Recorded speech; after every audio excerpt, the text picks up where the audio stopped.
అట్లా వస్తుంది. అట్లాంటప్పుడు ఏమైందంటే నాకు కూడా సేమ్ ప్రాబ్లం. నాకు ఏమైందంటే సర్జరీ కూడా జరిగింది.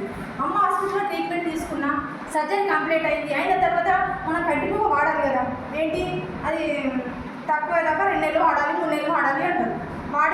వాడిన తర్వాత ఏమైందనంటే అది వాడడం స్టాప్ చేసిన తర్వాత మళ్ళీ ప్రాబ్లం అనేది స్టార్ట్ అయింది. మళ్ళీ ఎట్లా సేమ్ ప్రాబ్లం ఎందుకు వచ్చిందని మేడం అడిగితే ఏమన్నదంటే, మేడం ఫిజియోథెరపీ నేర్చుకోవాలి మీరు అని అన్నది. ఫిజియోథెరపీ నేర్చుకోవాలంటే మేడం 70 నుంచి 80,000 ఖర్చు పెట్టాను కదా ఆ ఆపరేషన్ ఖర్చు పెట్టిన తర్వాత మళ్ళీ సేమ్ ఫిజియోథెరపీ నేర్చుకోమనంటే ఎట్లా మేడం అని నేను అడిగితే ఏమన్నదంటే, తప్పదు మేడం, ఇవి వాడుతూ నువ్వు ఫిజియోథెరపీ నేర్చుకోండి, మినిమం 1 నెల నుంచి 2 నెలల వరకు నేర్చుకుంటే దాని ప్రాబ్లం కావచ్చు తగ్గుద్ది అంటే గ్యారెంటీ లేదు ఇక.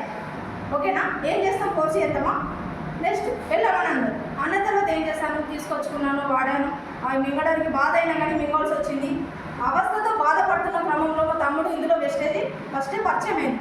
కానీ తను చెప్తే నేను వినలేదు. ఎందుకు వినాలి, అతను ఒక డాక్టర్ కాదు కదా, అవునా కదా. ఇప్పుడు మన ఇంటికి ఎవరైనా వచ్చి చెప్తే నమ్ముతున్నామా? అలాగే నేను తమ్ముడైనా లేక భర్త అయినా ఎవరైనా చెప్పినా వినం, మనకు తెలుసుకునేంత వరకు దాకా వినం. అట్లా నేనేం చేస్తాను, మా తమ్ముడు అన్నాడు, అక్క వాడుకో బాగుంది, మంచిగా ఉన్నాయి అక్క, హెల్త్ ప్రాబ్లంతో క్యూర్ అయిన వాళ్ళు ఉన్నారు, నేను చూసాను అని అన్నాడు.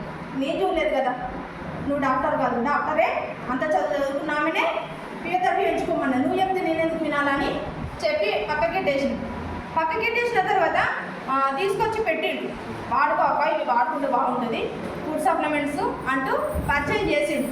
కానీ నాకు ఊరికొత్తాం కదా, అట్లా ఏం చేశానంటే నేను పక్కకెట్టేసిన 2 నెలలు దూకుట్లోనే ఉన్నాయి. వాటిని వాడాలి, భయం ఏమన్నా అయితే ఎట్లా, సైడ్ ఎఫెక్ట్ వస్తే ఎట్లా, ఎన్నో క్వశ్చన్స్. ఇది మంచి తీసుకోదు, మైండ్ చెడు కూడా తీసుకుంటుంది, మంచి తీసుకుంటుంది, అన్ని రకాలు ఆలోచించి తర్వాత ఏమైందంటే నాకు డబ్బులు పెట్టుబడి లేకుండా మళ్ళీ హాస్పిటల్కి వెళ్ళలేను. 2 పిల్లలు, ఒక 2 అబ్బాయిలు, ఒక అమ్మాయి. ఆ అమ్మ సారు స్కూల్లోకి వెళ్ళాలి, ఎవరు వంట చేయాలి, అట్లా ఇబ్బంది అయిపోయి ఏం చేశానంటే తమ్ముని మళ్ళీ అడిగాను, నా దగ్గర డబ్బులు లేవు ప్రస్తుతానికి, నువ్వు తీసుకొచ్చి వాడితే ఏమైనా సైడ్ ఎఫెక్ట్ వస్తుందా, నాకేదన్నా అయితే నువ్వు గ్యారెంటీ ఇస్తావా, కొంచెం లేచాను, 3 పిల్లలు ఉన్నారు, నాకేమన్నా అయితే నువ్వు గ్యారెంటీ ఇస్తా అంటే నేను వేసుకుంటా అన్న తర్వాత అదో నమ్మకంతో, నమ్మకం బ్యాక్ మీద తట్టుకుంటలేను, 2 ఇక్కడ నా స్వార్థం ఉంది, ఒకటి అక్కడ క్వశ్చన్ కూడా ఉంది తమ్ముని దగ్గర. అట్లా నేనేం చేశానంటే వాడడం స్టార్ట్ చేసాను. అది వాడే మూమెంట్లో చాలా విపరీతమైన నొప్పి, దీనికంటే ఎక్కువ ఉంది ఏంది, నాకేమన్నా అవుతుంది అయ్యింది పూర్తిగా. ఇంతకుముందు అటు నడిచిందని ఇప్పుడు లేత్తలేను అని అంటే, అక్క ఈ జాయింట్లు అనేవి ఇలా ఉంటాయి కదా, ఇందులో గుజ్జు పుట్టిస్తుంది, గ్లూకోజ్ మీద కాలుష్యం అనేది బొక్కలు స్టాండర్డ్ చేస్తుంది, కాలుష్యమును గ్లూకోజ్ మీద కొలైజర్ బెస్కేరు CMD ఇచ్చాడు.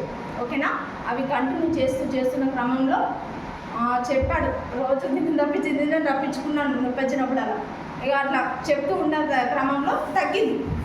ఎట్లా నాకు 2 నెలలకు వచ్చింది రిజల్ట్. ఓకేనా, 2 నెలలకు వచ్చిన తర్వాత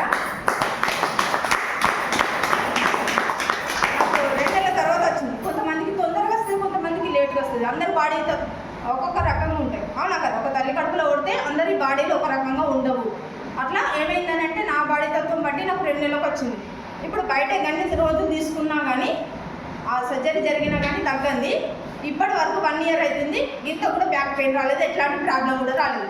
అట్లనే మా పిల్లలకి కూడా ఎప్పుడు జలుబులు జ్వరాలు వస్తుంటుంటే నెలకొకసారి 15 రోజులకు ఒకసారి హాస్పిటల్లో తీసుకెళ్తున్నాం. కానీ ఏంటంటే ప్రాబ్లం తెలియదు, అక్కడికి పోవడం, పిల్లల్ని తీసుకెళ్ళడం, వేరే వీలు పెట్టడం మంచిది. ఇందులో ఏంటంటే ప్రోటీన్ను కొలెస్ట్రాల్ ఉంటుంది. ఓకేనా, బ్రేక్ఫాస్ట్ ఉంటుంది, అది వాడిపించడం ద్వారా నా పిల్లల్ని కూడా హాస్పిటల్లో తీసుకెళ్ళింది.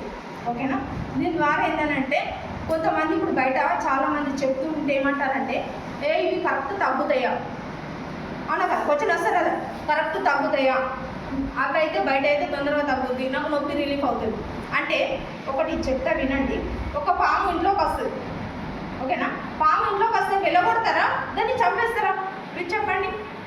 చంపేస్తే బాగుంటుంది, దానికి ఎప్పటికీ రాదు. మన ఏం చేస్తారు బయట వాళ్ళు, జనాలు ఏం చేస్తారు అంటే ఎలగొట్టి డోర్ వేస్తారు అంతే. ఓకేనా, అది ఎప్పుడు వస్తారో భయమే, దాన్ని కంటిన్యూగా చూడడమే. ఇదే జరుగుతుంది ఇక్కడ. ఏంటంటే అవి వాడుతున్నప్పుడు ఏమైందంటే పెరగకుండా వస్తుంది. మనం కంప్లీట్గా చంపేస్తున్నామంటే మన సప్లిమెంట్స్ వాడితే తగ్గిపోతే నార్మల్గా ఉండొచ్చు. ఓకేనా, ఒక షుగర్ ఉన్న వ్యక్తి అయితే లైఫ్ లాంగ్ చచ్చిపోయేంత వరకు నువ్వేం తినదు, కంటిన్యూ ఉండాలి, గోళీ మిస్ కావద్దు.